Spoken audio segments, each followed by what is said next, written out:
Hi everybody, and welcome to Once Upon a Scarf. This channel celebrates all that is glorious about vintage scarves, who designed them, how to appreciate them, and how to wear them. So, despite my American accent, I've lived in the UK, London specifically, for many years. You may have heard that we had a bit of pomp and circumstance here over the weekend. It ranged from the sublime to the ridiculous. But I think you'll agree it was quite a spectacle. Especially nice for my household was the fact that the horses had their training workouts outside our front window. Now to the point. Who was the UK's greatest scarf designer? If you say Liberty, you're partway right. In fact, it was one specific artist for Liberty who literally revolutionized the personal and home decorating scene. She splashed war-weary Brits with color and vibrancy, both around their necks and in their furnishing fabrics.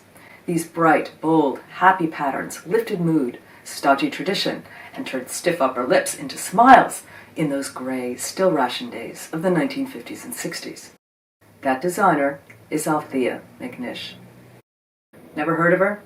It's no surprise. Scarf artists, like textile designers in general, tend to stay behind the scenes while the brands they nourish get all the glory.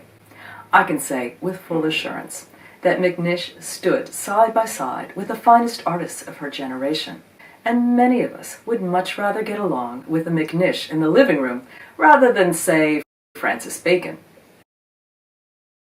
Her story is wonderful. Born in Trinidad, the 27-year-old moved to the UK in 1951 with her mother and went to art school. Can you imagine? From those wide-open blue skies and sweet, flowery breezes to... No matter. McNish carried the Caribbean in her heart and reproduced it on silk.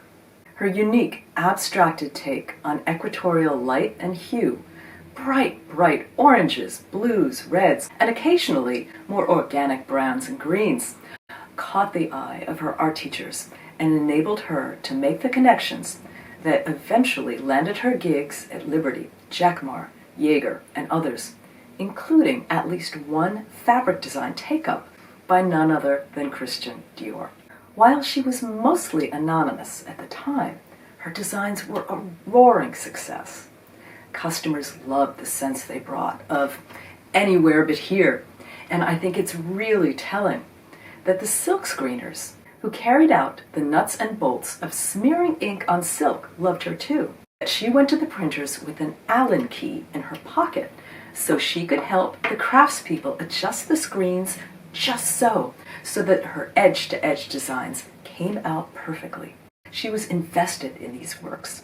Her most famous creation was in fact not for Dior, but a Jacquemart design for Boac Airlines, the forerunner of British Air. Once you see the Speedbird pattern, you understand that it could have been no one else but Althea McNish. So let's get down to it. If you want to find a McNish scarf, how do you go about detecting it? They do turn up online in the UK with some regularity, and Canada as well for you North Americans. Like most scarf artists, though, she didn't sign her work, but her Scarves for Liberty and some of the others have telltale clues.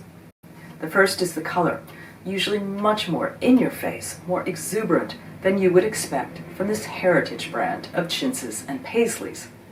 There's no border. The design runs all the way to the edges.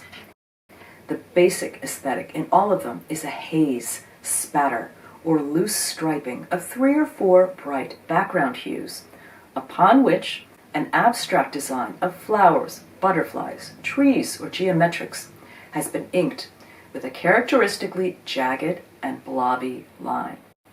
There is very often a thick smattering of pigment dots, adding depth and texture. Apart from the sun-soaked, sometimes even tie-dyed look, the biggest tell for me is this Liberty logo. I've not seen its like on their other vintage scarves. The name is in black ink in an upside-down trapezoid shape. Every McNish Liberty scarf I've come across is branded precisely like this. Althea McNish lived out her days as a designer and passed in 2020. Since then, there have been exhibitions, TV shows, and other events celebrating her unique eye and contribution to design history. And most intriguingly, there was meant to be an auction of her entire archive. Thousands of drawings, painted designs, and actual scarves here a few months ago. I saw the online catalog, jumped on it, and very fortunately was able to capture a lot of drawings that provide authentication for my previously probably her works. But then, dear viewers, a few days before the auction was to take place, the entire thing got pulled, and all of the images vanished. Why? I can only hope that some institution somewhere is negotiating to acquire the archive in the name of the nation.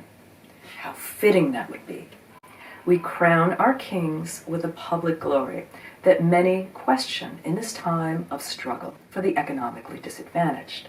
Could we not also have a proper coronation for the true queen of British design? Long live the work of Althea McNish, and may her designs reign in glory forever. And that's today's scarf story. I hope you enjoyed it. Please press the usual buttons to see more.